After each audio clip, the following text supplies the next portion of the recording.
What's up guys, today we're using GYEON Q2 View on the windows. It's incredibly hydrophobic and the two-step process makes sure it works effectively for a long time. This was my first time doing a glass coating, but as always it was easier than expected. You don't have to start like I did, but I started by cleaning all my windows with GYEON Q2 glass. For step 1 of the coating, take the felt applicator and apply GYEON Cleanse to the surface. You want to apply it in circular motion. Just let it sit for 15 minutes and then wipe it off with a damp cloth. The next step is to use the foam applicator and apply GYEON Repel onto the glass. You want to apply this in a circular motion also.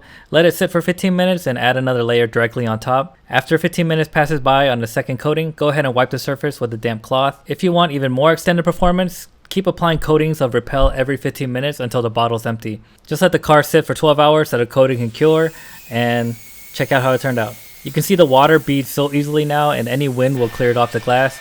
So I did every window on the car with 2 coatings and this is how much is left in the bottle. The GYEON Q2 View kit is a complete kit and everything you need will be included in the box, and it's actually on sale right now at GYEONUSA.com. So check it out and let me know what you guys think.